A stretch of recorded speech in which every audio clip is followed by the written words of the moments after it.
সন্ধ্যার দিকে শপিং মলে আসছি কিছু কাপড় চোপড় কিনতে। আর শপিং মলটাতে কিছু ডিসকাউন্ট চলছে, তাই ঘুরে ঘুরে কি কেনা যায় সেটা দেখতে লাগলাম। হঠাৎ করে কিছু একটার সাথে ধাক্কা লেগে পড়ে গেলাম। উঠে দাঁড়াতে দেখি পরীর মতো সুন্দরী একটা মেয়ে, যেন ভুল করে পরী পালকের থেকে নেমে এসেছে। কিছু বুঝে ওঠার আগেই ঠাস ঠাস করে দুইটা চর বসিয়ে দিল। ছোট লোকের বাচ্চা, চোখে দেখতে পাস না? তোর সাহস হয় কি করে আমার গায়ে টাচ করার? আমি সরি, দেখতে পাই নাই। দেখতে পাস নাই নাকি অন্য কিছু? এই তোদের মতো ছেলেদেরকে খুব ভালো করে চেনা আছে আমার। মেয়ে দেখলেই গায়ে পড়তে ইচ্ছে করে নাকি? তুই জানিস আমি কে আর আমার বাবা কি করে? আমি সত্যি আপনাকে দেখতে পাই নাই, না দেখে ধাক্কা লেগে গিয়েছে। এমনিতেই ধাক্কা দিয়েছিস, আবার মুখে মুখে তর্ক করছিস। তোর অবস্থা দেখ কি করি আমি। মাথা নিচু করে দাঁড়িয়ে আছি, তখন একটা লোক এসে মেয়েটাকে বলতে লাগলো, ম্যাডাম প্লিজ একটু শান্ত হন। ছেলেটা মনে হয় ভুল করে ধাক্কা দিয়ে ফেলেছে, আর ছেলেটা মনে হয় আপনাকে চিনতে পারে নাই। বিষয়টা আমি দেখছি, আপনি এখান থেকে যান। লোকটার কথা শুনে মেয়েটা রেগে গজগজ করতে করতে চলে গেল। তারপর লোকটা আমার সামনে এসে দাঁড়ালো। এই ছেলে, তোমার কি জানের ভয় নাই? জানো মেয়েটা কি? এই শহরের নামকরা বিজনেসম্যান আনোয়ার সাহেবের মেয়ে। আমি আর একটু পরে আসলে হয়তো তোমার অবস্থা খারাপ করে ছাড়তো। এখানে যা করতে এসেছো সেটা করে চলে যাও। একথা বলে লোকটা চলে গেল। ও, আপনাদেরকে তো আমার পরিচয় দিই নাই। আমি নীল, এই শহরে নতুন এসেছি, তেমন কিছু চিনি না। আর এই মেয়েটাকেও প্রথমবার দেখলাম। আমি তো আর ইচ্ছা করে ধাক্কা দেই নাই, তবুও কেমন আচরণ করলো দেখলেনই তো। যাক, যা হবার হয়েছে। শপিং করার মুডটা নষ্ট করে দিল। প্রয়োজনীয় কিছু জিনিস কিনে বাসার দিকে রওনা দিলাম। ছোট্ট একটা বাসা ভাড়া নিয়েছি শুধুমাত্র নিজের থাকার জন্য। এই শহরে আমাকে কেউ চিনে না। কথা বলতে বলতে বাসায় চলে আসলাম। ঘেমে নিয়ে একেবারে একাকার হয়ে গিয়েছি। ওয়াশরুমে গিয়ে শাওয়ার নিলাম, তারপর রাতের খাবারটা খেয়ে নিলাম, তারপর বিছানায় শুয়ে পড়লাম। তখনই ফোনে একটা মেসেজ আসলো। মেসেজটা ওপেন করে দেখি কলেজের অ্যাডমিশনটা হয়ে গিয়েছে। আসলে এই শহরে একটা কলেজে অনার্স দ্বিতীয় বর্ষের অ্যাডমিশনের জন্য আবেদন করেছিলাম, তো সেটা হয়ে গেছে। কাল থেকে ক্লাস করতে পারবো, তাই তাড়াতাড়ি ঘুমিয়ে গেলাম। সকালে ঘুম থেকে উঠে নামাজটা আদায় করে নিলাম, তারপর খাবারটা খেয়ে নিয়ে ড্রেস পরে নিলাম। নিজে ইচ্ছা করে কম দামি পোশাক পরলাম, তারপর চুলে তেল দিয়ে ভালো করে আঁচড়ে নিলাম। একদম খ্যাত লাগছে। যাক, এবার ঠিক আছে। কলেজের দিকে পা বাড়ালাম। ভিউয়ার্সরা হয়তো ভাবছেন কি জন্য খ্যাত হয়ে গেলাম।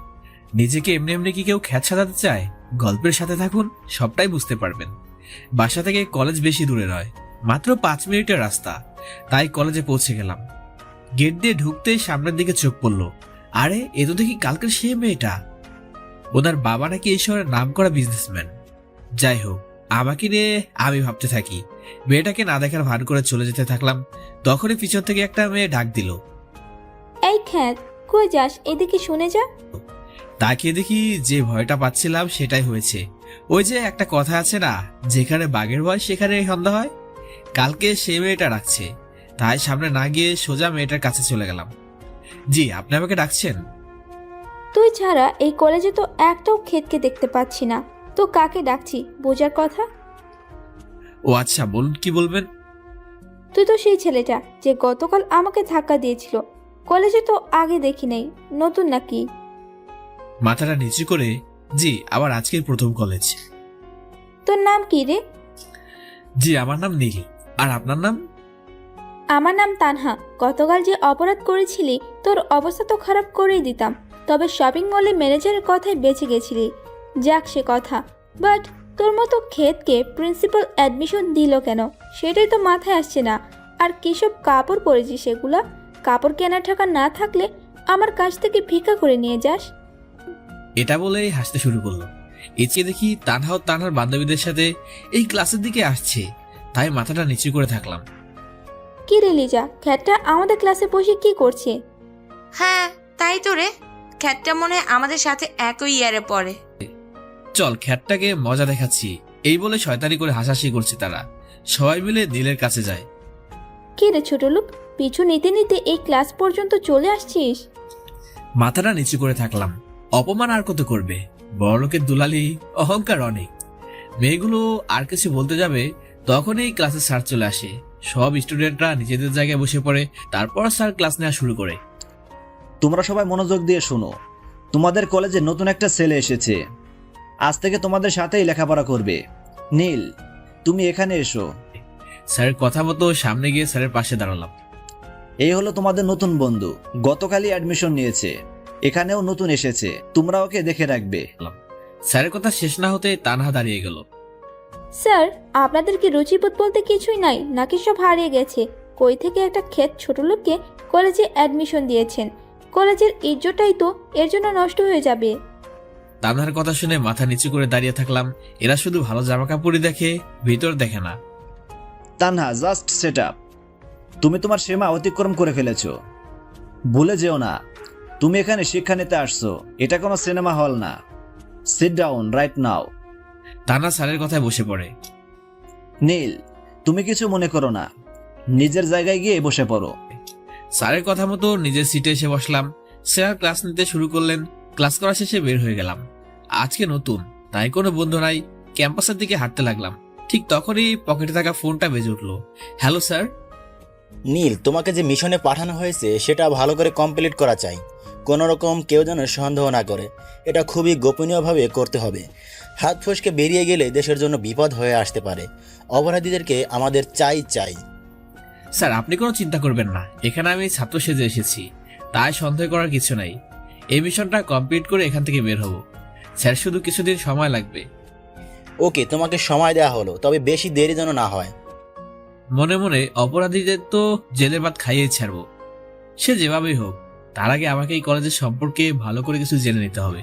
এসব ভাবছি তখনই পিছন থেকে কেউ একজন আমার নাম ধরে ডাক দিল। পিছনে ঘুরে দেখি একটা ছেলে দৌড়ে কাছে চলে আসলো, হাত বাড়িয়ে দেয় বলে, হাই, আমি রাজ। আমি নীল। তো আমরা কি বন্ধু হতে পারি? হ্যাঁ অবশ্যই। আচ্ছা, তোমার বাসা কোথায়? এই তো সামনেই। আপনার বাসা? ওহ, আমার বাসা এই সিনেমা হলের পিছনে। আর তুমি আপনি করে বলছেন কেন? বন্ধুদের মধ্যে কখন আপনি চলে না, সো এখন থেকে তুই করে বলবো। আচ্ছা ঠিক আছে। এই, তোর নাম্বারটা দে তো। রাজকে আমার নম্বরটা দিয়ে দিলাম। তারপর দুজন মিলে একটা গাছের নিচে বসলাম। তারপর দুজন মিলে কিছু আড্ডা দিয়ে বাসায় চলে আসলাম। রাতে খাবার খেয়ে কলেজের পড়াটা কমপ্লিট করলাম। ঘুমানোর জন্য চোখটা বন্ধ করেছি, তখনই ফোনটা বেজে উঠলো। আম্মু ফোন করেছে আসলে। হ্যাঁ আম্মু, কেমন আছো তুমি? আমি ভালো আছি রে বাবা, তুই কেমন আছিস? তোর শরীরটা ভালো আছে তো? আর তুই কোথায়? আম্মু এখানে চিন্তার কিছুই নেই, সব ঠিকই আছে। শরীরটাও অনেক ভালো আছে। আর আমি একটা গোপন মিশনে আছি, তাই কিছু বলা যাবে না। খুব তাড়াতাড়ি বাড়িতে ফিরে যাব। আচ্ছা এখন রাখো, কালকে কথা হবে। আচ্ছা বাবা, যেখানেই থাকিস অনেক ভালো থাকিস। ফোনটা রেখে দিয়ে ঘুমিয়ে পড়লাম, কারণ কালকে আবার কলেজে যেতে হবে। সকালবেলা ঘুম থেকে উঠে ডিম ভাজি আর ভাত রান্না করলাম। তারপর খেয়ে দিয়ে কলেজে চলে আসলাম। রাতকে কলেজের গেট থেকেই পেয়ে গেলাম। তারপর দুজনে মিলে ক্লাসের দিকে পা বাড়ালাম। একটা ক্লাস করে বাইরে বের হয়ে আসলাম। তারপর আড্ডা দিতে লাগলাম। এমন সময় তানহা আমাদের সামনে আসলো। কি রে ছোট লোক, বন্ধু তো একটা জোগাড় করে নিয়েছিস দেখছি। তানহা, ভদ্রভাবে কথা বলো। তুমি ওকে ছোট লোক বলছো কেন? বলছি বেশ করছি, তো তোর এত জলসে কেন রে? কি রে ছোট লোক, তুই কি ওর কাছে থেকে টাকা মেরে খাওয়ার সিদ্ধান্ত নিয়েছিস নাকি? তানহা আপনি কিন্তু আপনার সীমা পার করে ফেলছেন। এখান থেকে চলে যান বলছি, না হলে। তাহলে কি করবি তুই আমার? কি করব দেখবি তুই। ঠাস করে একটা থাপ্পড় বসাই দিলাম। তানহা টাল সামলাতে না পেরে মাটিতে পড়ে গেল। আমাকে কি ভেবেছিস? হ্যাঁ, সেই প্রথম দিন থেকে অপমান করে চলেছিস, কিছু বলি না বলে কি মাথা উঠে গেছিস? চারপাশে তাকিয়ে দেখি পুরো কলেজের সবাই আমার দিকে অবাক হয়ে তাকিয়ে আছে। আরে ভাই, আমি কি এলিয়েন নাকি? তানহা মাটি থেকে উঠে বলে, তুই কাজটা ঠিক করলি না ছোট লোকের বাচ্চা। তোর অবস্থা দেখ কি করি আমি। তুই সাপের লেজে পা দিয়েছিস। তানহার কথা শুনে মুচকে আসলাম। মনে মনে সাপের লেজকে পা দিয়েছে সেটা পরে জানতে পারবি। রাত চল এখান থেকে।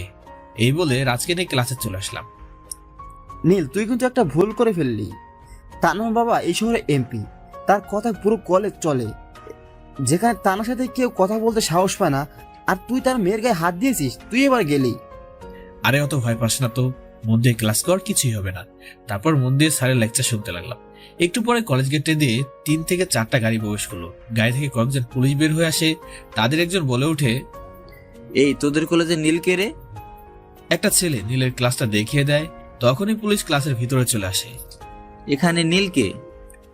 সামনে তাকিয়ে দেখি কয়েকজন পুলিশ। রাজ পাশেই বসা ছিল। পুলিশ দেখে ভয় পেয়ে যায়। তারপর আমি দাঁড়িয়ে যাই। জি আমি নীল। নামটা বলার সাথে সাথে দুজন পুলিশ এসে দুই পাশ দিয়ে জাপটে ধরে নেয়। কোনোভাবেই ছুটতে পারছি না। আরে আপনারা কি করছেন? শুধু শুধু আমাকে এভাবে নিয়ে যাচ্ছেন কেন? আমার অপরাধটা কি? তোকে শুধু শুধু ধরে নিচ্ছি মনে করেছিস? তুই তো সোজা এমপির মেয়ের গায়ে হাত দিয়েছিস রে ছোট লোক। তোর পোশাক আশাক দেখে তো খ্যাত আর ছোট লোক ছাড়া কিছু মনে হয় না। তবুও টার্গেট একদম এমপির মেয়েকে। চল, তোর জন্য স্বয়ং এমপি নিজে এসেছেন। দুইটা পুলিশ নীলকে ধরে নিয়ে কলেজ গেটের সামনে চলে আসে। পুরো কলেজের ছেলেপেলে ঘটনাটি দেখছে। গাড়ির সামনে দেখি তানহা দাঁড়িয়ে আছে, আর সাথে একজন মধ্যবয়স্ক লোকও দাঁড়িয়ে আছে। আমাকে দেখেই লোকটা বলে উঠলো, ওসি সাহেব, এই ছোট লোকটাকে এমনভাবে শাস্তি দিবেন যাতে কোনো মেয়ের দিকে চোখ তুলে তাকাতে না পারে। তখন বুঝে গেলাম যে লোকটা তানহার বাবা। ওসি স্যার, আপনি আমাকে যা শাস্তি দেন দিন, কিন্তু আমাকে 1 মিনিট বাড়িতে কথা বলতে দিন, নয়তো সবাই চিন্তা করবে আমার জন্য। পুলিশের কি মনে হলো জানি না, কিছুক্ষণ ভেবে তার ফোনটা আমার হাতে দিল। আমিও একটা নাম্বার তুলে ফোন লাগালাম। কিছুক্ষণ কথা বলে ওসির দিকে ফোনটা বাড়িয়ে দিলাম। এই যে ফোনটা দিন আর কথা বলুন। ওসি আমার থেকে ফোনটা হাতে নিয়ে কিছুক্ষণ কথা বললো, তারপর মুখে ভয়ের ছাপ দেখা দিল। স্যার স্যার সরি স্যার, আমি ব্যাপারটা জানতাম না, আর কখনো এমন হবে না স্যার, বলেই ফোনটা কেটে দিলাম। তারপর ওসি এমপিকে ফোন করে বলে, সরি এমপি সাহেব, আমি এই ছেলেকে অ্যারেস্ট করতে পারবো না। এটা আপনি কি করছেন ওসি সাহেব? যে কাজে আসলেন সেটা ঠিকমতো করুন, না হলে এমন জায়গায় ট্রান্সফার করব যে মশা মারতে মারতে দিন শেষ হয়ে যাবে। আরে স্যার, রাখেন আপনার মশা মারা, আপনার মশা আপনিই মারেন। ওসির কথা শেষ হতেই এমপি সাহেবের ফোনটা বেজে ওঠে। পকেট থেকে ফোনটা বের করে রিসিভ করে কানে ধরেন। একটু পরে এমপি সাহেবের মুখ কালো হয়ে যায়। ফোনে কথা বলা শেষ করে তানহার গালে ঠাস করে একটা থাপ্পড় মারে। তানহা, তোর সাহস তো কম না। তুই জানিস তুই কার সাথে পাঙ্গা লড়ছিস? তোকে তো ইচ্ছে করছে আরো কয়েকটা থাপ্পড় লাগিয়ে দিই। নীল বাবা, আমার ভুল হয়ে গেছে। আমি কি তোমাকে কোনোভাবে সাহায্য করতে পারি? না আঙ্কেল, আমাকে সাহায্য করার কোনো প্রয়োজন নেই। তবুও যদি কখনো কোনো সমস্যা ফেস করো তাহলে আমাকে বলো। আচ্ছা, আমি এখন চলে যাচ্ছি। ভালো থাকো বাবা। বলে তিনি চলে গেলেন। পুরো কলেজ তো অবাক হয়ে তাকিয়ে আছে। যাকে ধরতে আসছিল একটু আগে, এখন কি থেকে কি হয়ে গেল? নীলকে ছেড়ে দিয়ে চলে যাচ্ছে। কিন্তু সব থেকে বেশি অবাক হয়েছে তানহা, কারণ এই পর্যন্ত অনেক ছেলেকে এইভাবে জেলে পাঠিয়েছে। তানহার দিকে কেউ চোখ তুলে তাকালেও তার অবস্থা খারাপ হয়ে যেত। সেখানে নীলকে তো ধরলই না, উল্টো খ্যাতটাকে ছেড়ে দিয়ে তার বাবা থাপ্পড় দিয়ে তাকে নিয়ে চলে গেল। যেখানে তানহার বাবা তানহাকে কখনো মারা তো দূরে থাক, একটি বকা পর্যন্ত দেয় নাই, সেখানে আজকে না এই খ্যাতটার জন্য থাপ্পড় মেরে দিল। তানহা মনে মনে প্রতিজ্ঞা করে এই খ্যাতটাকে যে করে হোক শাস্তি দিতেই হবে। এটাই তার কঠোর প্রতিজ্ঞা। তানহার বাবার সাথে কথা বলা শেষ করে চলে যেতে ধরেছি, তখনই পিছন থেকে ওসি ডাক দিল, এই ছেলে এদিকে আসো, একটা কথা আছে। ওসির কথা মতো তার সামনে গিয়ে দাঁড়ালাম। কি বলবেন বলুন? এমনিতেই ক্লাস চলাকালীন নিয়ে আসছেন আমাকে। তোমার সাথে একটু আলাদা কথা বলতে চাই, প্লিজ না করো না। ওকে চলুন, কিন্তু আমার বেশি সময় নষ্ট করা যাবে না। তারপর ওসির সাথে একটু সাইডে গেলাম। ওসি সাইডে এসে আমাকে স্যালুট করে বসলো। আমি তো পুরো অবাক হয়ে গেলাম। স্যার, আমার ভুল হয়ে গেছে, আমি আপনার বিষয়ে সবকিছু জেনে গেছি। আপনি এখানে থাক, তোমাকে আর কিছু বলতে হবে না। যা জেনে নিয়েছো চুপচাপ চলে যাও। তোমার মুখ থেকে যেন কোনোভাবে এই কথা বের না হয়ে যায়, সাবধান। ওকে স্যার, ভুল করে কিছু বের হবে না। ওকে, তুমি এখন যেতে পারো, আমার ওদিকে কাজ আছে বলে সেখান থেকে চলে আসলাম। সামনে তাকিয়ে দেখি রাজ আমার দিকে অবাক দৃষ্টিতে তাকিয়ে আছে। কে রাজ, এভাবে তাকিয়ে আছিস কেন? তুই কে এটা আমাকে বলতো? তান্নার বাবা ফোনে কথা বলার পর তোকে ছেড়ে দিল। যেখানে তান্না অনেক ছেলেকে ওর বাবার দিয়ে জেলের ভাত খাইয়েছে, সেখানে তোকে এমনিতেই ছেড়ে দিল। তুই কে আর তোর পরিচয় কি? এটা তুই কোনো কথা বললি? আমি তো তোর বন্ধু। আর কেন যে আমাকে কিছু না করে ছেড়ে দিল? আচ্ছা, এখন এসব কথা ভেবে কাজ নেই। এখন চল বাসার দিকে যাওয়া যাক। তারপর রাজকে বিদায় দিয়ে বাসায় চলে গেলাম। ফ্রেশ হয়ে একটা ঘুম দিলাম। বিকালে ঘুম থেকে উঠে বাইরে থেকে একটু ঘুরে আসলাম। রাতে কলেজে পড়াটা শেষ করে ঘুমানোর জন্য শুয়ে পড়লাম। ঘুমের চোখটা জড়িয়ে আসছে আর তখনই টেবিলে থাকা ফোনটা বেজে উঠলো। দূর, এ সময় আবার কে ফোন দেবে? রাত বাজে 11টা। ফোনটা হাতে নিয়ে দেখি আম্মু ফোন করেছে। তাড়াতাড়ি ফোনটা রিসিভ করলাম। হ্যালো আম্মু, কেমন আছো তুমি? তোকে ছাড়া কিভাবে ভালো থাকি আমি বল? আর শোনার মতো সময় নেই, সো ফোনটা রাখলাম। এই বলছি, এ তো রেগে যাওয়ার কি আছে? আমি তানহা। নামটা শোনার পরেই অবাক হয়ে গেলাম। যে মেয়েটা আমাকে দেখতে পায় না, সে আমাকে ফোন দিয়েছে। কিন্তু তারপরে তার সব আচরণ মনে পড়ে গেল, আর খারাপ লাগতে লাগলো। এই মেয়ে, তুমি আমাকে ফোন দিয়েছো কেন? আমাকে অপমান করে তোমার ভালো লাগে নাই? আবার এখন ফোন দিয়ে অপমান করার চিন্তা ভাবছো, তাই তো? বিশ্বাস করো নীল, আমি নিজের অহংকারের কারণে সব কিছু করেছি, মনুষ্যত্ব হারিয়ে ফেলেছিলাম, কিন্তু এখন নিজের ভুলটা বুঝতে পেরেছি। আমাকে প্লিজ তুমি ক্ষমা করে দাও। আমি তোমার উপর রাগ করি নাই, যা হয়ে গেছে সেটা বাদ দাও। তুমি যে তোমার ভুলটা বুঝতে পেরেছো সেটা অনেক, এখন রাখতে পারো। না না, আগে রাখবে না, আগে তোমাকে বলতে হবে যে আমাকে মাফ করে দিয়েছো, না হলে তোমাকে ছাড়ছি না। মনে মনে কি যে বিপদে পড়লাম রে ভাই। মেয়ে তো দেখি আঠার মতো লেগে আছে। ওকে ঠিক আছে, তোমাকে মাফ করে দিলাম, এখন খুশি তো? খুশি মানে অনেক খুশি। আচ্ছা, আমরা কি ভালো বন্ধু হতে পারি? প্লিজ এটাতে না করো না। আচ্ছা ঠিক আছে, আজ থেকে তুমি আমার ভালো বন্ধু। অনেক ধন্যবাদ তোমাকে। তারপর তানহার সাথে অনেক সময় কথা বললাম। কিছুক্ষণ কথা বলে দুজনে অনেকটা ফ্রি হয়ে গেলাম। আচ্ছা তানহা, এখন রাখছি, কালকে কথা হবে, কারণ কলেজ আছে। এখন না ঘুমালে কালকে উঠতেই পারবো না। ওকে, ঘুমিয়ে পড়ো। বলে ফোনটা কেটে দেয়। চোখ দুটো বন্ধ করার সাথে সাথে ঘুমিয়ে গেছি। একেবারে সকালবেলা উঠলাম, তারপর নামাজ পড়ে নিয়ে চুলায় রান্না বসালাম। একটা ডিম ভাজি করে ভাত রান্না করে খেয়ে নিলাম। তারপর কলেজের দিকে রওনা দিলাম। একটু পর কলেজে পৌঁছে গেলাম। আমাদের আড্ডা জায়গায় রাজ এসে বসে আছে একা একা। তারপর আমিও গিয়ে ওর সাথে সামিল হলাম। কি রে, তোর এতক্ষণ লাগে আসতে? সে কখন থেকে তোর জন্য বসে আছি। আমি ঠিক সময় এসেছি, কিন্তু তুই আজকে অনেক আগে এসেছিস কেন? তাই এত দেরি মনে হচ্ছে? ঘড়ির দিকে তাকিয়ে জিব্বায় একটা কামড় দেয়। সরি রে, ঘড়ির দিকে খেয়াল করি নাই। থাক, তোর খেয়াল করতে হবে না। ক্লাসের সময় হয়ে গেছে, এখন ক্লাসে চল। তারপর দুজন মিলে ক্লাসে চলে গেলাম। একটু পর স্যার এসে ক্লাস নেওয়া শুরু করে। কিছুক্ষণ পর তানহা দৌড়ে ক্লাসরুমে ঢুকে গেল। তানহা, তুমি অনুমতি না নিয়ে ক্লাসে ঢুকলে কেন? সরি স্যার, ভুল হয়ে গেছে। আসলে আজকে একটু দেরি হয়ে গেছে, তাই দৌড়ে চলে আসছি। ওকে ঠিক আছে, জায়গায় গিয়ে বসো। তানহা গিয়ে নিজের জায়গায় বসলো, কিন্তু লক্ষ্য করলাম যে ও ক্লাসের দিকে কোনো মনোযোগ নেই। বারবার শুধু আমার দিকেই তাকাচ্ছে। পুরো ক্লাস জুড়ে আমার দিকেই তাকিয়ে আছে। ক্লাস শেষ হওয়ার পর বাইরে গিয়ে রাজের সাথে আড্ডায় বসলাম। তখনই তানহা আমাদের সামনে আসলো। হাই নীল, কেমন আছো? হ্যাঁ, অনেক ভালো আছি, তুমি? হ্যাঁ, আমিও অনেক ভালো আছি। সো বসতে পারি? হ্যাঁ অবশ্যই। তাকিয়ে দেখি রাজ আমার দিকে হা করে তাকিয়ে আছে।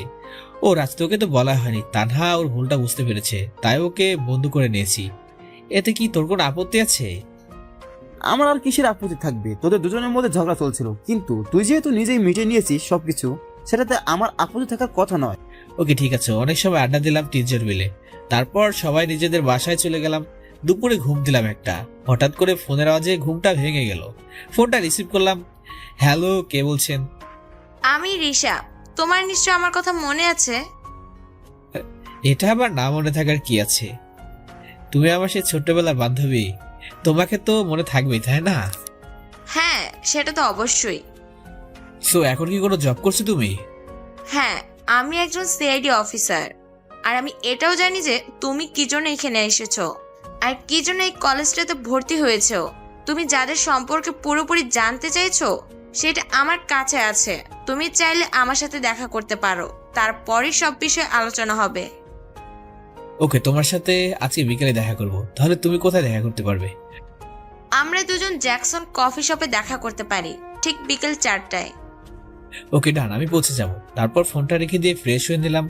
হালকা কিছু নাস্তা করে বেরিয়ে পড়লাম রিশার উদ্দেশ্যে। একটু পরে কফি শপে পৌঁছে গেলাম। ভিতরে ঢুকে দেখি রিশা একটা টেবিলে বসে আছে। সরি রিশা, আমার একটু দেরি হয়ে গেল। তুমি কষ্ট করে এত সময় বসে আছো, তোমার এখনো সে আগের মতো আগে চলে আসার অভ্যাসটা যায় নাই। ঠিক বলেছো, আমার এখনো সেই অভ্যাসটা যায় নাই। আর ভালো জিনিস নিশ্চয়ই যত্ন করে রেখে দিতে হয়। হ্যাঁ, সেটা অবশ্য খারাপ বলো নাই। তো বলো, কি খাবে তুমি আজকে? এই, পাগল হয়ে গেছো নাকি তুমি? আজ কতদিন পর তোমার সাথে দেখা হলো। আজকে তুমি শুধু বসে থাকবা আর আমি খাওয়াবো। ওকে ঠিক আছে মিস সিআইডি অফিসার, তুমি তো দেশের জন্য খুব ভালো কাজই করছো। আর আমার খুব ভালো লাগলো যে তোমার সাথে এভাবে কথা বলতে পারছি। এই হইছে, অত পাম দেওয়ার দরকার নেই। তুমি তো কম না, তুমি তো একজন underground commando the army man, সেটাও আবার ওয়ান ম্যান আর্মি কমান্ডো। তুমি তো দেশের জন্য খুব ভালোভাবে লড়াই করতে পারবে। আমাদের কথা বলার মাঝে ওয়েটার এসে 2টা কফি দিয়ে গেল। রিশা, তুমি এর মধ্যে কফি অর্ডার দিয়ে ফেলেছো? তারপর আরো বেশ কয়েকটা আইটেম আসলো। এবার এগুলো খেয়ে নাও। আর হ্যাঁ, তোমাকে যে জন্য আসতে বলেছি একটু ওয়েট করো। রিশা ব্যাগের থেকে একটা সিডি প্লেয়ার বের করে, এই নাও, এর ভিতরে তোমার সবকিছু ইনফরমেশন দেওয়া আছে। আর আমার সন্দেহ যে ওই কলেজের প্রিন্সিপালও এটার সাথে জড়িত। আরে সেটা তো আমিই খুঁজে নেব যে কে এই দেশ বিরোধী কাজের সাথে জড়িয়ে আছে। ওদের সব কয়টাকে ধরে এমন অবস্থা করব যে বাকি সন্ত্রাসীরা ভাবতেও ভয় পাবে। তারপর দুজন মিলে খেয়ে নিয়ে বের হয়ে গেলাম। তারপর বাসায় চলে গেলাম। রাতে ল্যাপটপটা অন করে সিডি প্লেয়ার প্লে করলাম। বাহ, রিশা তো দেখছি খুব ভালো কাজ করেছে, সব ইনফরমেশন এখানে নিয়ে আসছে। কিন্তু হঠাৎ করে চোখটা এক জায়গায় আটকে গেল। কলেজের প্রিন্সিপাল সে ওসির সাথে বসে আছে। এটা শুধু একটা ফটো। একটু ভালো করে লক্ষ্য করলাম, বোঝা যাচ্ছে ওসির সাথে প্রিন্সিপাল কিছু একটা বিষয় নিয়ে হেসে হেসে কথা বলছে। আবার রিশাও তো বলছিল যে প্রিন্সিপালকে সন্দেহ করে। তাহলে কি প্রিন্সিপাল ওই কাজের সাথে জড়িত? এসব কথা ভাবছি তখনই ফোনটা বেজে উঠলো। ফোনের শব্দে ধ্যান কাটলো। ফোনের দিকে তাকিয়ে ফোনটা রিসিভ করলাম। Hello sir. কি নীল, তোমার কাজ কত দূর? জি স্যার, সবকিছু ভালোভাবে চলছে। আশা করি খুব তাড়াতাড়ি এই কেসটা সলভ করে ফেলবো। কথা বলা শেষ করে ফোনটা কেটে দিলাম। তারপর ঘুমিয়ে পড়লাম। সকালবেলা কলেজে গিয়ে রাজের সাথে আড্ডা দিতে লাগলাম। আর তখন দেখি 3 থেকে 4 জন ছেলে প্রিন্সিপালের রুমে ঢুকলো। সবগুলোকেই দেখতে গুন্ডাদের মতো। সবাই মাস্ক পরে আছে, যেন মনে হচ্ছে জঙ্গল থেকে উঠে এসেছে। কলেজে আসার পর থেকে ওদেরকে দেখি নাই। তবে কি ওরা প্রিন্সিপালের সাথে মিলে কুকর্ম করছে? মনে প্রচুর পরিমাণ সন্দেহ হতে লাগলো। কি হচ্ছে? দেখা করার দরকার কি? এই রাজ, আমার একটা পার্সোনাল কল আসছে, আমাকে একটু সাইডে যেতে হবে। রাজের কাছ থেকে সরে গিয়ে প্রিন্সিপালের রুমের দরজায় গিয়ে দাঁড়ালাম। তারপর লুকিয়ে ওদের কথাগুলো শুনতে লাগলাম। এই, তোমরা এখন কলেজে আসছো কি জন্য? তোমাদেরকে না আমি বলেছিলাম যে আমি ফোন করব? যদি কেউ এটা দেখে নেয় তাহলে তোমরা সহ আমাকেও জেলের ঘানি টানতে হবে। আরে প্রিন্সিপাল, রাখতো তোর জেল। আমরা ওসব জেলের ভয় পাই না। তোকে বলেছিলাম ড্রাগগুলো দেশের বাইরে পাঠাতে হবে, সেটা যে করেই হোক। তুই সেগুলো নিয়ে কোথায় রাখছিস তাড়াতাড়ি বল। তোমরা উত্তেজিত হচ্ছে কেন এত? আমি তো টাকার গোলাম। তোমাদের ড্রাগগুলো আমি যথাসময়ে পাঠিয়ে দেব, কারণ আমিও চাই অনেক বড় লোক হতে। এই প্রিন্সিপাল হয়ে কতদিন থাকবো? আমি একেবারে দেশের বাইরে চলে যাব আর জীবনটাকে উপভোগ করব। ঠিক আছে, আমরা এখন চলে যাচ্ছি। ঠিক সময়ে যেন মালগুলো পেয়ে যাই, নাহলে তোকে এমন অবস্থা করব যে তোকে কবরও ভয় পেয়ে দাফন করতে দেবে না। বলে ছেলেগুলো চলে গেল। এদিকে আমার সমস্ত কিছুর ভিডিও করা শেষ। ছেলেগুলো আসতেই লুকিয়ে পড়লাম। তারপর আবার রাজের কাছে চলে গেলাম, কিন্তু আড্ডা দেওয়া আর হলো না। তানহা রাজের সাথে বসে আছে। কিরে, তোর কথা বলতে এত সময় লাগে? সে কখন চলে গেলি? আরে এখন তো আসছি, আর ওয়েট করা লাগবে না। নীল, তুমি কোথায় গিয়েছিলে? আমি এসে দেখলাম রাজ বসে আছে, বাট তুমি নাই। ওকে জিজ্ঞাসা করলে বলল মোবাইলে কথা বলতে গেছে। সো কথা বলতে কি এত সময় লাগে নাকি? দুজন মিলে আমার পিছনে লাগছে। এখন আমার কান্না পাচ্ছে। থাক, আর কান্না করতে হবে না। অনেক ক্ষুধা লাগছে, পেটের মধ্যে ইঁদুর দৌড়াচ্ছে। এখন চল ক্যান্টিনে কিছু খেয়ে আসি। এই রে, তোর কথা শুনে তো ক্ষুধা লাগলো আমার। ও, তোমাদের ক্ষুধা লেগেছে, সেটা আগে বলবে তো। চলো, তোমাদেরকে আজ রেস্টুরেন্টে নিয়ে খাওয়াবো। আমার পক্ষ থেকে একটা ট্রিট। কি তোমরা খুশি তো? আরে খুশি না মানে? এমপি সাহেবের মেয়ে ট্রিট দিবে, আর সেটাতে খুশি না হয়ে থাকতে পারে? তারপর সবাই মিলে একটা রেস্টুরেন্টে ঢুকলাম। ওয়েটারকে ডেকে নিয়ে খাবার অর্ডার দিলাম। রাজ ওর মনের মতো করে খাবার অর্ডার দিল। রাজের অর্ডার দেওয়া দেখে মনে হচ্ছে একটা রাক্ষসকে খেতে নিয়ে আসছি। কি রে রাজ, তুই এত কিছু খেতে পারবি তো? আরে বলিস কি, খেতে পারবো না মানে? তুই শুধু তাকে তাকে দেখে যা, তারপর কথা বলবি। তানহা রাজের কথা শুনে হেসে দিল। আচ্ছা ঠিক আছে, তোমার যেটা মন চায় সেটাই খাও। আজ আমার পক্ষ থেকে ট্রিট বলে কথা। একটু পর ওয়েটার এসে সব আইটেমগুলো দিয়ে যায়। তারপর সবাই মিলে খাওয়া শুরু করলাম। রাজ প্রচুর পরিমাণে খেলো, যা দেখে আমি তো পুরাই অবাক। খাওয়া শেষ করে সব বিল মিটিয়ে বের হলাম। আচ্ছা, এখন তাহলে বাসা থেকে রওনা দেওয়া যাক। কালকে আবার কলেজে দেখা হবে। তারপর সবাইকে বিদায় জানিয়ে বাসায় চলে গেলাম। এখন একটাই কাজ, কবে যে এই ড্রাগগুলো পাচার হবে সেটা জানতে হবে। আর আমার অভিজ্ঞতা অনুযায়ী এই কলেজ থেকে ড্রাগগুলো পাচার হবে। ওরা শুধু সময়ের অপেক্ষা করছে। বিকালবেলা রিক্সাকে ফোন করলাম। হ্যাঁ নীল, বলো কি খবর তোমার? হ্যাঁ, আমার খবর তো অনেক ভালো। তো তুমি এখন জ্যাকসন কফি শপটাতে আসতে পারো? হ্যাঁ, আসতে পারবো। তবে একটা কথা, আসার সময় এই শহরের একটা ম্যাপ নিয়ে আসবে, আর ড্রাগ ডিলার ড্রাগন এলাকার একটা ম্যাপ নিয়ে আসবে। তুমিও চলে এসো, আমি রওনা দিচ্ছি। ওকে, আমি এখনই বের হচ্ছি, তুমি চলে আসো। রিচার সাথে কথা বলে দ্রুত তৈরি হয়ে নিলাম। তারপর জ্যাকসন রেস্টুরেন্টের উদ্দেশ্যে বেরিয়ে পড়লাম। একটু পরে পৌঁছে গিয়ে দেখি রিশা বসে আছে।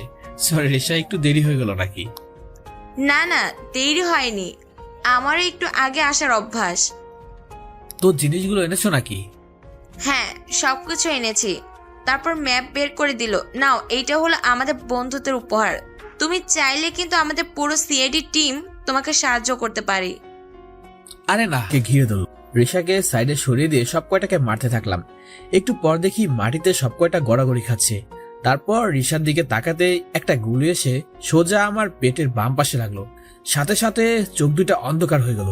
রিশা এই অবস্থা দেখে নীল বলে একটা চিৎকার দেয়, কিন্তু নীলের দেহ মাটিতে পড়ে আছে, কোনো সারা শব্দ নেই। সেই লোকগুলো এসে জোর করে রিশাকে তুলে নিয়ে যায়। হঠাৎ করে আমার ঘুমটা ভেঙে গেল। পাশে তাকিয়ে দেখি 3টা লোক দাঁড়িয়ে আছে। চারপাশে তাকাতে দেখি আমি হসপিটালের বেডে শুয়ে আছি। তখন সামনে দাঁড়ানো একটা লোক বলে উঠলো, এই ছেলে, রেশা কোথায়? মনে মনে এরা আবার কারা যে রিশার খোঁজ নিতে আসছে? ব্যাপারটা এখন চেপে যেতে হবে। আমি কেন রিশাকে চিনি না? আর আপনারা কে? আমরা সিআইডি থেকে আসছি, আর রেশাও একজন সিআইডি অফিসার। এটা রেশার ছবি, একটা ছবি সামনে দিয়ে বলল, আর আমরা তোমাকে জঙ্গল থেকে অজ্ঞান অবস্থায় পেয়েছি। ছবির দিকে তাকিয়ে দেখলাম যে এটা রিশা, কিন্তু ওদেরকে এখন আমার সম্পর্কে বললে পুরো প্ল্যানটাই বরবাদ হয়ে যাবে। তাছাড়া রিশাকে বলছি যে আমি ওদের কোনো প্রকার সাহায্য নিব না, তাই এটা প্ল্যান মাথায় আসলো। শুনুন, আমি এই মেয়েটাকে চিনি না, আর আমি কিভাবে জঙ্গলে ছিলাম সেটাও আমি জানি না। আমি তো সকালে কলেজের জন্য বের হয়েছিলাম, তারপর আমার আর কিছু মনে নেই। স্যার, তাহলে কি ওর স্মৃতিশক্তি চলে গেছে নাকি? না না, আমার স্মৃতিশক্তি আসলে যায়নি, আমার সবকিছুই মনে আছে। আমার নাম নীল, এখানে একটা কলেজে আমি লেখাপড়া করি, বাট কলেজ থেকে বের হওয়ার পর আমার কিছুই মেনে নেই। ডক্টর, আমার মাথা ব্যথা করছে। রাহাত, এবার ছেলেটার একটু রেস্টের প্রয়োজন, না হলে মাথায় অতিরিক্ত চাপ পড়বে। দেখো রাহাত, এখন যদি আর ওকে চাপ দাও তাহলে নার্ভাস ব্রেকডাউন হয়ে যাবে। So please leave him alone. তখন অফিসার আর কোনো কথা বলতে পারলো না, তারা কেবিন থেকে বের হয়ে গেল। আর তখনই তানহা দৌড়ে ভিতরে প্রবেশ করলো, পিছনে রাজও ছিল। এই নীল, কি হয়েছে তোমার? জানো তোমার জন্য কতটা টেনশন হচ্ছিল। ডক্টর, নীলের কি হয়েছে? দেখো না, চিন্তার কোনো কারণ নাই।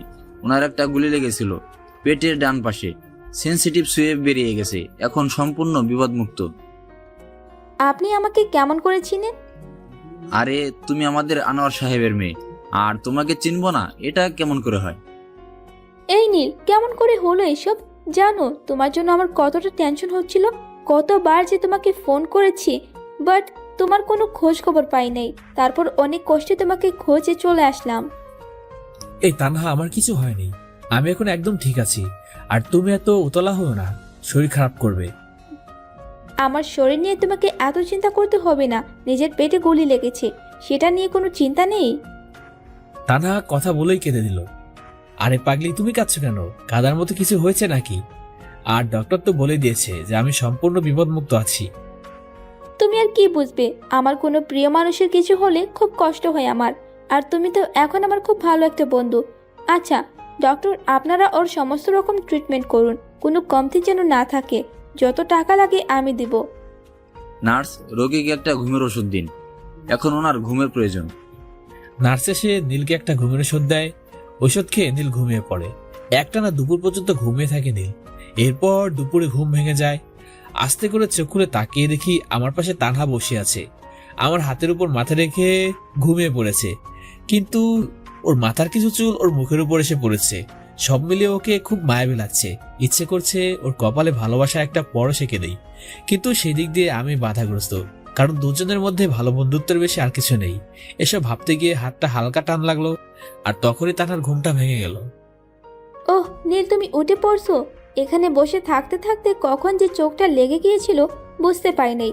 তোমার তো এখন দুপুরে খাবারের সময় হয়ে গেছে, রাজকে খাবার আনতে পাঠিয়েছি, এখনই চলে আসবে। দুজনে কথা বলতে বলতে রাজ খাবার নিয়ে চলে আসলো। আমার ফেভারিট খাবার বিরিয়ানি নিয়ে আসছে। রাজ খাবারটা তানহার হাতে দিল, তারপর তানহা খাবারগুলো একটা প্লেটে নিয়ে দিল, তারপর আমার হাতে দিল। নাও এবার খাবারগুলো খেয়ে নাও, তোমার ওষুধ খেতে হবে। খাবার খাওয়ার জন্য উঠতে গিয়েই পেটে ব্যথা লাগলো, ব্যথায় কুকড়ে উঠলাম। এই তোমার আবার কি হলো? ইস, আমার তো মনেই নেই যে তোমার পেটে গুলি লেগেছে। তুমি উঠে খেতে পারবে না, সত্যি বিষয়টা ভুলে গিয়েছিলাম। আসো আমি খাইয়ে দিচ্ছি। তানহার কথা শুনে পুরো অবাক হয়ে গেলাম। মেয়েটা বলছে কি ও নাকি আমাকে খাইয়ে দেবে? মাথাটা পুরো খারাপ হয়ে গেল নাকি? এত কিছু ভাবছো কেন তুমি? আমার মাথা একটুও খারাপ হয় নাই। তুমি অসুস্থ বলে তোমাকে খাইয়ে দিচ্ছি। এখন চুপচাপ করে খাবারগুলো খেয়ে নাও তো। ওরে বাস রে, তানহা কি কোনো অলৌকিক শক্তি আছে নাকি? আমার মনের কথা কেমনে জেনে গেল? চুপ হয়ে ভদ্র ছেলের মতো খেয়ে দিলাম। তানহা আমাকে অনেক যত্ন করে খাইয়ে দিল। এমন একটা বউ থাকলে তো আরামে জীবনটা পার করে দেওয়া যেত। খাবারটা শেষ করে ওষুধ খেয়ে নিলাম। তারপর রাজা তানহার সাথে গল্প করতে লাগলাম। সন্ধ্যার দিকে রাজকে বললাম বাড়ি ফেরার পথে তানহাকে নামিয়ে দিয়ে আয়। না নীল, আমি তোমাকে ছাড়া এক পাও নড়ছি না। রাজ বাসায় চলে যাক, আমি এখানেই তোমার কাছে থাকবো। একেবারে তুমি সুস্থ হলে তারপর বাসায় যাব। আরে তানহা, তোমার বাবা মা তো তোমার জন্য চিন্তা করবে। তাছাড়া তুমি বা আমার জন্য এত চিন্তা করছো কেন? আর তুমি বা কোথায় থাকবে? কে বলেছে আমার বাবা মা চিন্তা করবে? তাদেরকে আমি বলে দিয়েছি যে আমি এইখানেই থাকবো, আর বাবাও হ্যাঁ বলে দিয়েছে। তাই রাত চলে যাক। আর তুমি এখন আমার সব থেকে কাছের বন্ধু, তাই তোমাকে ছাড়া যাব না। তোমাকে আমার থাকার জায়গার জন্য চিন্তাও করা লাগবে না। জানি আর কিছু বলে কাজ হবে না, তাই রাজকে বাসায় চলে যেতে বললাম। আর তানহা আমার সাথে থাকলো। এভাবে পুরো 3 দিন কেটে গেল। এই কয়দিনে তানহা আমার সাথে ছায়ার মতো লেগেছিল। ওর প্রতি অনেকটা দুর্বল হয়ে পড়ে আমি। হয়তো ভালোবেসে ফেলেছি ওকে, কিন্তু ওকে কথাটা বললে অনেক কষ্ট পাবে, তাই বলতে পারবো না। এভাবে আরো 2 দিন হসপিটালে থাকলো। তারপর সকালের দিকে আমাকে রিলিজ করা হলো। আচ্ছা রাজার তানহা, তোমরা বাসায় চলে যাও। আমি এখন ঠিক হয়ে গিয়েছি, একাই চলে যেতে পারবো। নীল, তোমার কি মাথা খারাপ হয়ে গেছে নাকি? তুমি এখনো সুস্থ হও নাও। তোমাকে একা কিভাবে ছেড়ে দেই? হ্যাঁ, তা না তো ঠিকই বলছে। তুই এখনো সুস্থ হোস নাই। এখন তুই আমার সাথে আমার বাসায় গিয়ে থাকবি। মনে মনে, আরে এরা তো জানে না যে আমি একজন কমান্ডো। আর এসব কতগুলি আমাকে হজম করতে হয়েছে সেটা আল্লাহ জানে। এই একটা গুলি আমাকে আর কিভাবে কাবু করবে? আরে তানহা, এই দেখো আমি একদম সুস্থ। বলে বেড থেকে নেমে হাঁটাহাঁটি করলাম। আমাকে দেখে তানহা আর রাজ দুজনে অবাক হয়ে গেছে। কি এবার তোমাদের বিশ্বাস হয়েছে তো? ওই, আমি বিশ্বাস করতে পারছি না। এটা কি করে সম্ভব? গুলি খাওয়া 3-4 দিন পরেও কেউ এভাবে হাঁটতে পারে? একভাবে নীলের দিকে তাকিয়ে আছে। তানহা হা করে তাকিয়ে দেখছে। দেখবে না আমি কাদের বন্ধু? তোমরা সাথে থাকলে আমার কিছুই হবে না। আচ্ছা চলো এখন বাসায় যাওয়া যাক। হসপিটাল থেকে বের হয়ে সোজা বাসায় চলে গেলাম। হঠাৎ রিশার কথা মনে পড়ে গেল। ওকে তো এতক্ষণে নিশ্চয় ছেড়ে দিয়েছে, কারণ ভুল করে আমার জায়গায় ওকে ধরে নিয়েছে। সো ওর কাছে সিআইডির ব্যাচ আছে, সেটা দেখে তো এতক্ষণ ছেড়ে দেওয়ার কথা, কারণ রিশাকে নিয়ে ওদের কোনো কাজ নেই। বাড়িতে এসে বিছানায় শুয়ে পড়লাম। কালকে থেকে আবার কলেজে যাওয়া শুরু করতে হবে। আমি একটু আগে বাসায় এসেছি। তোমার কোনো চিন্তা করতে হবে না আমাকে নিয়ে। তুমি নিশ্চিন্তে থাকো। নিশ্চিন্তে কিভাবে থাকবো বলো? তোমার জন্য তো অনেক চিন্তা হচ্ছে আমার। তুমি সুস্থ আছো, তবুও তোমার অসুস্থতার জন্য চিন্তা হচ্ছে। যদি আবার অসুস্থ হয়ে পড়ো? আরে না, আমার কি হবে? তুমি কোনো চিন্তা করো না। আচ্ছা এখন রাখি, আমি বিশ্রাম নেব। আচ্ছা ঠিক আছে। তুমি কি কাল কলেজে আসতে পারবে? হ্যাঁ, কলেজে আসতে পারবো, কোনো সমস্যা হবে না। তারপর ফোনটা কেটে দিয়ে বিছানায় শরীরটা এলিয়ে দিলাম। অন্যদিকে সিআইডি টিমের মাথা খারাপ হয়ে যাচ্ছে। রিশার কোনো খোঁজ পাওয়া যাচ্ছে না। সিআইডি অফিসাররা তাদের অফিসে আসতেই দেখলো এসিপি স্যার বসে আছে। কি ব্যাপার, তোমরা কি রিশার কোনো খোঁজ পেয়েছো? নো স্যার, এখনও খোঁজ পাওয়া যায় নাই। যে ছেলেটাকে আমরা জঙ্গল থেকে পেয়েছি সেখানে রিশার ব্যাগ আর মোবাইলটা পাওয়া গেছে, কিন্তু রিশাকে নয়। ওই ছেলেটাকে কিছু জিজ্ঞাসা করো নাই? কিছু জানতে পারলে ওর কাছ থেকে? নো স্যার, ছেলেটা বলেছে ওর সেই দিনের কথা কিছুই মনে নেই, বাট বাকি সব কিছু মনে আছে। শুধু সেই দিনকার ঘটনাটা মনে করতে পারছে না। আর ওর কাছে রিশার ছবিটাও দেখিয়েছি, বলল যে এই প্রথম নাকি রিশাকে দেখলো। হ্যাঁ রাহাত, এর মধ্যে বড় কোনো রহস্য লুকিয়ে আছে। শুধুমাত্র সেই দিনের কথা মনে আছে, এটা কিভাবে হতে পারে? আচ্ছা বাদ দাও এটা। এখন তোমরা খোঁজ করো যে রিশার মোবাইল লোকেশন সকাল থেকে রাত পর্যন্ত কোথায় কোথায় ছিল, তাহলে আমরা কিছু জানতে পারবো। রাইট স্যার, এখনই খোঁজ নিচ্ছি। এদিকে নীল রাতের বেলা ছাদে উঠে ব্যায়াম করা শুরু করে। এই 7 দিনে আজকে আবার ব্যায়াম করা শুরু করলো। প্রত্যেকদিন নীল প্রায় অধিকাংশ সময় ব্যায়াম করে কাটিয়ে দেয়। তুই এবার বাড়িতে ফিরে আয়। বাবার সাথে কথা বলে তোর বিয়ে ঠিক করতেছি। তারপর বিয়ে করে যেখানে খুশি সেখানে চলে যাবি, আমার কোনো সমস্যা থাকবে না। আচ্ছা একটা জিনিস বুঝলাম না, বিয়ে করবো আমি, কিন্তু এতে তোর লাভটা কোথায়? আর বিয়ের পর যেখানে খুশি সেখানে যাব। তাহলে তো তুই আবার বাড়িতে একা একা পেত্নির মতো কান্না করবি। সেটা মোটেও না হাদারাম। তুই বিয়ে করলে পরে আমি একটা মিষ্টি ভাবি পাবো। আমার তখন গল্প করার মানুষও হয়ে যাবে। তখন আর তোকে লাগবে না, তোর যেখানে ইচ্ছা চলে যাবি। ওরে ফাজিল, তাহলে তোর আসল মতলব এটাই?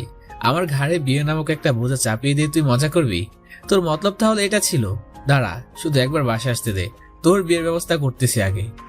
আচ্ছা এসব বাদ, কেমন আছিস তাই বল। ভাইয়া, তোকে ছাড়া খুব একা ফিল করি আমি। বাসায় আম্মু আমাকে সময় দেয়, কিন্তু সব সময় তো সংসারের কাজে ব্যস্ত থাকে, আর আব্বু তো সারাদিন অফিসে থাকে। আমি বাসার ভিতরে খুব বোরিং ফিল করি। তুই থাকলে কত মজা করি দুজন মিলে, কিন্তু এমন একটা কাজ করিস যেখানে আমাদেরকে সময় দিতে পারিস না। ভাইয়া রে, তোকে খুব মিস করতেছি, তুই তাড়াতাড়ি চলে আয়। এই যারা, এত মন খারাপ করিস না, আমি খুব তাড়াতাড়ি বাসায় চলে আসবো। আচ্ছা বাবা মা সবাই ভালো আছে তো? হ্যাঁ, সবাই ভালো আছে। আচ্ছা এখন রাখি, আবার পরে কথা হবে, আমার অনেক কাজ করতে হবে। তারপর ফোনটা কেটে দিয়ে আবারও ব্যায়াম করা শুরু করে দিলাম। ব্যায়াম করা শেষ করে নিজের রুমে গিয়ে ফ্রেশ হয়ে নেয়। তারপর রুমে আসতেই দরজা কেউ নক করে। নীল গিয়ে দরজাটা খুলে দেয়, দেখে পাশের বাসার আন্টি আসছে তার জন্য কিছু খাবার নিয়ে। এই আন্টি আমাকে বাসাটা পাইয়ে দিয়ে সাহায্য করেছে, তাই খাবারগুলো নিয়ে খেয়ে নিলাম। তারপর বিছানা ঠিক করে ঘুমের রাজ্যে চলে গেলাম। পরের দিন সকালবেলা ফোনের আওয়াজে ঘুমটা ভেঙে গেল। ঘুম ঘুম চোখে ফোনটা রিসিভ করলাম। হ্যালো, কে বলছেন? এই, তুমি এখনো ঘুমিয়ে রইছো? জানো তুমি কখন সকাল হয়ে গেছে, আর একটু পর কলেজ শুরু হয়ে যাবে, তুমি এখনো ঘুমিয়েই আছো। কণ্ঠটা চিনে গেলাম। তানহা ফোন করেছে। ও সরি, তুমি কলেজে রওনা দাও, আমি আসছি। তানহা এখন আমার খুব কেয়ার করে, কখন কি করি, শরীর কেমন আছে, খাওয়া দাওয়া করছি কিনা, আরো অনেক কিছু খবর রাখে। তানহার জন্য মনের মধ্যে একটা জায়গা তৈরি হয়ে গিয়েছে। নিজের অজান্তে এই জায়গাটা তৈরি হয়েছে। জানি না এটাকে মনে হয় ভালোবাসা বলে। কতক্ষণ নিজেকে চেপে রাখতে পারবো জানি না, কিন্তু খুব তাড়াতাড়ি আমার মনে কথাটা ওকে জানাবো। তারপর ফ্রেশ হয়ে নিয়ে ডিম ভাজি আর ভাত রান্না করে নিলাম। এটাই আমার সকালের প্রিয় একটা খাবার। তারপর খাওয়া শেষ করে কলেজে চলে গেলাম। তানহা আগে থেকে কলেজে এসে বসে আছে। আমি আসতে গিয়ে তানহার পাশে বললাম, তোমার আসতে এত সময় লাগে? সেই কখন থেকে আসছি আমি কলেজে, আর তুমি এখন আসলে। সরি, আমার একটু দেরি হয়ে গিয়েছে। আসলে আজ কেমন যে কি হয়েছিল, ঘুম থেকে উঠছি দেরিতে, তাও তোমার ফোন পাওয়ার পর ঘুমটা ভাঙছে। না হলে তো আজ কলেজে আসতে পারতাম না। আচ্ছা, রাজকে তো দেখতে পাচ্ছি না, রাজকে এখন আসে নাই নাকি? যাক, রাজ বেচারা অনেকদিন বাঁচবে, তুমি বলার সাথে সাথেই হাজির। তাহার কথা শুনে পিছনে তাকালাম, দেখি রাজ কলেজ গেট দিয়ে ঢুকতেছে।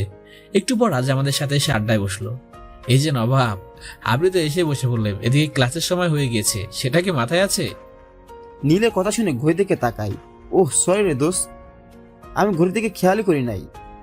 ওই তো, মানুষ যখন প্রেমে পড়ে তখন আরো কত কি ভুলে যায়। তার মানে রাজ প্রেমে পড়েছে, তো আমাদের মিষ্টিমুখ করাবে না তুমি? দূর রাখো তো তোমার মিষ্টি মুখ। এই নীল শুধু ফাজলামো করে, আন্দাজে একটা কথা বলে দিল আর আমাকে পেয়ে বসলো। আমি ওসব প্রেমে পড়িনি। এবার চল তো ক্লাসে যাই। তানার দিকে তাকিয়ে হেসে দিলাম। তানাও আমার চালাকি বুঝতে পেরে হেসে দিল। তারপর সবাই মিলে ক্লাসে চলে গেলাম। 2টা ক্লাস করে 3জন মিলে বাইরে চলে আসলাম। নীল, এখন আমরা 3জন একটা জায়গায় ঘুরতে যাব। এই কি বলছো? এখন যেতে পারবো না, অন্যদিকে যাব। আমি কোনো কথা শুনতে চাই না। রাজ, তুমি চলো, আমরা সবাই মিলে একই সাথে ঘুরতে যাব। আরে আমি তো এক পায়ে রাজি, শুধু বলো কোথায় যেতে হবে। এটা তোমাদের জন্য সারপ্রাইজ। তুমি যদি নীলকে নিতে পারো তাহলে আমি তোমাকেও নিয়ে যাব। এটার এমন কি বিষয়? ওকে, আমি নিয়ে যাচ্ছি আর তুমি আমাকে নিয়ে যাও। তারপর রাজ নীলকে জোর করে ধরে নিয়ে গেল। 3জন মিলে কলেজ থেকে বের হয়ে গেল। তানহা 2টা রিক্সা ডাকলো। তারপর নীলকে নিয়ে একটা তুতে বললো, আরেকটা রিক্সায় রাজ বসলো। রিক্সায় তানহা আমাকে জোর করে উঠালো। আমার এখন কোথাও যেতে ভালো লাগছে না, তাই তানহা আমাকে কোথাও নিয়ে যেতে যাচ্ছে। আমি এখন কোথাও যাব না তো। আরে বলো না, কোথায় নিয়ে যাচ্ছ? এই, একদম চুপ করে থাকবা। এত কথা বলো কেন তুমি? যেখানে নিয়ে যাই তাতে তোমার কি? তুমি চুপ করে রিক্সায় বসে থাকো, আর একটা কথা বললে খুব খারাপ হয়ে যাবে কিন্তু। ওরে বাপরে, এটা মেয়ে নাকি শাকচুন্নি? এমন করে কেউ বলে নাকি? একটু ভালোবেসে বললেও তো হতো, এত রাগ করার কি আছে? ভদ্র ছেলের মতো চুপচাপ বসে থাকলাম, না হলে কখন কি করে বসে হিসাব নাই। একটু পর শহরের সব থেকে বড় শপিং মলের সামনে তানহা রিক্সা দাঁড় করলো। এই নীল, এবার তুমি নামো, বসেই থাকবো নাকি? আরে নামছি তো, এত রাগ করছো কেন? তারপর রিক্সা থেকে নেমে গেলাম। রাজা আমাদের পিছনে চলে আসলো। ভাড়া মিটিয়ে নীলকে নিয়ে শপিং মলের ভেতরে চলে গেল। তারপর একটা দোকানে ঢুকলো। আচ্ছা মামা, এই ছেলেটার জন্য সব থেকে ভালো ব্র্যান্ডের জিন্স দেখান তো। তানহার কথা শুনে আমি তো পুরাই অবাক, কারণ আমার জন্য কাপড় কিনছে। এই তানহা, তুমি কি করছো এসব? আমার কাপড় চোপড় লাগবে না তো। তোমাকে না বলছি কোনো প্রকার টু শব্দ পর্যন্ত না করতে, তবুও তুমি কেন এত বেশি কথা বলছো? নিজের জায়গায় চুপচাপ দাঁড়িয়ে থাকো। রাগে দৃষ্টিতে তাকালো নীলের দিকে। তানহার দিকে তাকিয়ে চুপ করে গেলাম। মেয়েটা আমার উপর রেগে যাচ্ছে, আর কথা বলা যাবে না। চুপচাপ বসে থাকলাম। প্যান্ট কেনার পর একটা শার্টের দোকানে গেল। তারপর তারা নিজে চয়েস করে শার্ট কিনে দিল। আমার চয়েস করার কোনো সুযোগই দিল না, নিজে সবকিছু পছন্দ করে দিল। এই নাও, এই সব কিছু তোমার জন্য। আমি নিজের পছন্দ করে কিনে দিলাম। আর কালকে থেকে যেন কলেজে ওইসব খ্যাতমার্কা কাপড় পরে আসবা না বলে দিলাম। তুমি তো দেখতে পুরো নায়কের মতো, তাহলে এরকম থাকো কেন? কালকে এই নতুন জামা পরে আসবে। আমি হ্যাঁ বলে মাথা নাড়ালাম, কারণ এখন বেশি বকবক করলে আমার অবস্থা খারাপ করে ছাড়বে। এই রাজ, তোমাকে তো বলেছিলাম নীলকে নিয়ে আসতে পারলে তুমি যা চাও তাই দিব। তো এখন তোমার মন মতো সব কিছু নিয়ে নাও। তানার কথা শুনে রাজ তো অনেক খুশি হলো। তারপর ওর মন মতো শপিং করে নিল। সব কেনাকাটা শেষ হয়ে গেল, শপিং মল থেকে বের হয়ে গেলাম। তানহার বাবার নাম করা ব্যবসায়ী বলে সবাই আমাদের খুব সম্মান করলো। তারপর যে যার মতো বাসায় চলে গেলাম। সন্ধ্যার সময় তানহার দেয়া কাপড় চোপড়গুলো দেখতে লাগলাম। আসলে মেয়েটার পছন্দ আছে বলতে হবে। আমার প্রিয় নীল কালারের শার্টটা কিনেছে, আর প্যান্টটাও মনের মতো। ওর মতো একটা বউ পেলে তো আর কোনো কথাই থাকবে না।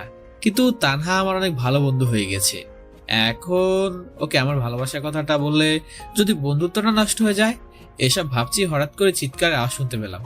ও, এটা তো পাশের বাসার আন্টির গলার আওয়াজ, যিনি আমাকে নিজের ছেলের মতো ভাবেন। আন্টি চিৎকার শুনে ঘরের বাইরে চলে আসলাম। দেখলাম একটা চোর আন্টির ব্যাগ নিয়ে পালাচ্ছে। ও, এবার দেখছি ওর সাথে দৌড়ের প্রতিযোগিতা দিতে হবে। চোরের পিছনে পিছনে দৌড় শুরু করলাম। বেশিক্ষণ দৌড়ানো লাগলো না, চোরটাকে ধরে আন্টির সামনে নিয়ে আসলাম। এই যে আন্টি, চোর সহ তোমার ব্যাগ নিয়ে আসছি। এটাকে আজ এমনভাবে শিক্ষা দিবে যাতে করে কারোর ব্যাগ চুরি করার সাহস না পায় কোনো। এই বলে চোরটাকে মারা শুরু করলাম। ও ভাই, আমার ভুল হয়ে গেছে, আমাকে মাফ করে দিন। আমি আর সহ্য করতে পারছি না আপনাদের মার। আর কিছুক্ষণ মারলে আমি মরে যাব। ছেলেটার কথা শুনে ভিতরে মায়া হলো, তাই ওকে ছেড়ে দিলাম। তারপর আন্টিকে ব্যাগটা দিয়ে ঘরে চলে আসলাম। আন্টি আমার কাজ দেখে খুব খুশি হলো। পরদিন সকালে তাহাদের শার্ট আর প্যান্ট পরে কলেজে চলে গেলাম। আজ আর খ্যাত সেজে আসি নাই, সবকিছু ঠিকঠাক করে আসছি। কলেজ গেট দিয়ে ভিতরে ঢুকতেই সবাই আমার দিকে হা করে তাকিয়েছে। কি ব্যাপার, এরা কি কোনো ছেলে কাজ পর্যন্ত দেখে নাই? আমার দিকে এমন ভাবে তাকিয়ে আছেন কেন? ওদের এমন তাকিয়ে থাকা দেখে অস্বস্তি লাগতে লাগলো। তাই আমি আড্ডায় চলে গেলাম। কিন্তু তানা আমাকে দেখে অবাক হয়ে তাকিয়ে রইল। ওই তানা, কি হয়েছে তোমার, এভাবে তাকিয়ে আছো কেন? তোমাকে তো একদম রাজকুমারের মতো লাগছে। তোমাকে দেখলে তো যে কোনো মেয়ে প্রেমেই পড়ে যাবে। আর তানা, তুমি যে কি বলো না। আরে দোষ, সত্যি তোকে নায়ক মতো লাগছে, একদম যেন রাজকুমার। তোকে দেখলে আসলে যে কোনো মেয়ে পটে যাবে। আচ্ছা হয়েছে, এতক্ষণ ধরে আমার অনেকগুলো গুণগান করছিস। এবার ক্লাসের টাইম হয়ে গেছে, চল ক্লাসে যাওয়া যাক। তারপর তিনজন মিলে ক্লাসে থেকে রওনা দেয়। তানহা আজ নীলের পাশে বসছে, কিন্তু নীল কিছু বলতেও পারছে না। ক্লাসের সবাই আর চোখে নীলের দিকে তাকাচ্ছে। নীলের বিষয়টা কেমন যেন লাগতে লাগলো। তবে একটা বিষয়ে খুব ভালো লাগছে, নতুন বেশে আসছে তো তাই সবাই এমনভাবে তাকাচ্ছে। নীল মনে মনে হেসে দেয়। একটু পরেই ক্লাস শেষ হয়ে যাওয়ার পর তিনজন মিলে কিছুক্ষণ আড্ডা দেই। তারপর ক্যান্টিনে গিয়ে খেতে বসি। নীল কি খাবে বলো? তোমার যা পছন্দ হয় তাই অর্ডার করো। এই রাজ, তুমি কি খাবে? ওই তো, আজ আমরা কেউ অর্ডার দেবো না, তোমার ইচ্ছে মতো অর্ডার করো, সেগুলোই আজ খাবো। তানহা ওদের কথা শুনে হেসে দেয়। আচ্ছা আচ্ছা, ঠিক আছে, আমি আজকে অর্ডার করছি। তারপর তানহা ওর পছন্দ মতো আইটেমগুলো অর্ডার করে। খাবার আসতে কিছুক্ষণ সময় লাগবে। তো মারবো না, কি করব? এই মেয়ের কত বড় সাহস যে তোমাকে প্রপোজ করে। আরে তানহা, এতে তোমার সমস্যাটা কি হলো? একজন মানুষ কাউকে ভালো লাগতেই পারে। এই ভালো লাগার অধিকার প্রত্যেক মানুষের মধ্যে রয়েছে, যে অধিকারটা ওই মেয়েরও আছে। তাই বলে তুমি ওকে এভাবে মারবে নাকি? তোমার তো দেখছি দিন দিন মাথায় খারাপ হয়ে যাচ্ছে। ওই মেয়েটা আমাকে পছন্দ হয়েছে, তাই ও আমাকে প্রপোজ করেছে, কিন্তু আমার তো ওকে পছন্দ হয়নি। এই কথাটা বলার আগেই তো তুমি ওকে ইচ্ছা মতো মারলে। এখন দেখো মেয়েটা ভয় পেয়ে আমার পিছনে লুকে আছে। একদম চুপচাপ করে আছে, কোনো কথা বলছে না। সে মনে হয় একটু বেশি করে ফেলছে। মেয়েটাকে ইশারা দিয়ে চলে যেতে বললাম। এই তানহা, মেয়েটা তো এবার চলে গেছে, টেবিলে বসো, খাবার খাবে এখন। তানহা নীলের কথায় কোনো উত্তর না দিয়ে মাথা নিচে করে ক্যান্টিন থেকে দৌড়ে বের হয়ে যায়। এই তানহা, হঠাৎ করে কোথায় চলে যাচ্ছে তুমি? কিন্তু তানহা কোনো কথা শুনে না। এরে, তানহাকে মনে হয় একটু বেশি বলা হয়ে গেছে। এরকম না বললেও মনে হয় হতো, কিন্তু মেয়েটা যে কাণ্ড করে বসলো তাতে একটু রাগ হয়ে গিয়েছিল। রাগের মাথায় কি সব বলে ফেলেছি। ধুর, আজকের দিনটাই খারাপ। এই রাত চল বাসায় যাই। তারপর দুজন মিলে কলেজ থেকে বের হয়ে গেলাম। বাড়িতে গিয়ে শাওয়ার নিয়ে নিলাম। অনেক সময় ধরে আর শাওয়ার নিলাম, এখন বেশ ভালোই লাগছে। তারপর বিছানায় শরীরটা রেখে ঘুমের রাজ্যে চলে গেলাম। বিকালবেলা ঘুম থেকে উঠে ক্ষুধা লেগে গেল। ঘরে দেখলাম কোনো খাবার নাই। এদিকে ক্ষুধাটা অনেক লেগেছে। পকেটে হাত দিয়ে দেখলাম অল্প কিছু টাকা আছে। তাই বাসার পাশে চায়ের দোকানে চলে গেলাম। চাচাকে বলে একটা চায়ের অর্ডার দিলাম। দোকান থেকে একটা পাউরুটি আর কলা নিয়ে খেতে লাগলাম। একটু পরে দেখলাম এই রাস্তা দিয়ে তানহা ওর কয়টা বান্ধবী এদিকে আসছে। এটা দেখে নিজেকে লুকাতে গেলাম, কিন্তু তার আগেই তানহা আমাকে দেখে ফেললো। তারপর ওর বান্ধবীদের সাথে কথা বলতে লাগলো। আচ্ছা শুন, আমার একটু কাজ পড়ে গেছে, তোরা চলে যা এখন, তোদের সাথে আমি পরে কথা বলছি। তানহার বান্ধবীরা চলে যাওয়ার পর তানহা আমার কাছে চলে আসলো। আমি দোকান থেকে বের হয়ে ওর সামনে গিয়ে দাঁড়ালাম। কি নীল, তুমি এখানে এই চায়ের দোকানে কি করছো? আর এখন এই কলা পাউরুটি খাচ্ছ কেন? দুপুরে ভাত খাইছো তুমি? আসলে হয়েছে কি, দুপুরে ঘুমিয়ে গেছিলাম। তারপর বিকালে ঘুম থেকে উঠে দেখি ঘরে কোনো খাবার নেই। পকেটে সামান্য কিছু টাকা ছিল, সেজন্য হালকা কিছু খেয়ে নিচ্ছি। তোমাকে আমি বলছি যে আমরা খুব ভালো বন্ধু। এখন তোমার ভালো মন্দ এখন থেকে আমি দেখবো। আচ্ছা এখন আমার সাথে চলো। আমি আবার এখন কোথায় যাব? তুমি তোমার মুখটা একটু বন্ধ রাখো তো। সব সময় আমাকে প্রশ্ন করো, আমি তোমাকে যেখানে নিয়ে যাব তুমি সেইখানেই যাবে। আর বেশি কথা বললে তোমাকে যে আমি কি করব সেটা নিজেও জানি না। কি ডেঞ্জারাস মেয়ে রে বাবা! কথায় কথায় শুধু ধমক দেয় আর শুধু ভয় দেখায়। আর কথা না বলে চুপ করে থাকলাম, কারণ বেশি কথা বললে এই রাগী মেয়েটা কি থেকে কি করে বসবে সেটা নিজেও জানি না। তানহা একটা রিক্সা রাখলো, তারপর দুজন মিলে সেটাতে উঠে গেলাম। এই যে মামা, বিগ হাউস রেস্টুরেন্টে চলুন তো। তানহার কথা শুনে চোখ দুটা কপাল উঠে গেল, কারণ এই রেস্টুরেন্টে শুধুমাত্র বড় লোকের খাওয়া দাওয়া করে। তানহাকে কিছু জিজ্ঞাসা করতে যাব, কিন্তু তানহা তো আমাকে চুপ করে থাকতে বলেছে, তাই চুপ করে থাকলাম। একটু পর আমাদের গন্তব্যস্থানে পৌঁছে গেলাম। দুজন মিলে রিক্সা থেকে নেমে পড়লাম। তারপর তানহা রিক্সা ভাড়া মিটিয়ে আমাকে নিয়ে রেস্টুরেন্টের ভিতরে চলে গেল। ভিতরে গিয়ে তো আরো অবাক, ভিতরটা যেন রাজপ্রাসাদ। আর তানহা, তুমি আমাকে এত বড় একটা জায়গায় নিয়ে আসলে, তোমার তো অনেক টাকা খরচ হবে। এই তোমাকে না বলছি চুপচাপ করে আমার সাথে আসো। এত বেশি কথা বলো কেন তুমি? হ্যাঁ, আর টাকা খরচ হলে আমার হবে, তাতে তোমার কি? এখন এই টেবিলে বসো তো, আর কি খাবে তাই বলো। আর আমি কিছুই খাবো না, শুধু শুধু এরকম করছো তুমি। তোমাকে এই শেষবারের মতো করে বলছি, তুমি কিছু খাবে কি না? এই রে, এত রেগে যাচ্ছে কেন? আচ্ছা, তোমার যা পছন্দ হয় তুমি তাই অর্ডার করো।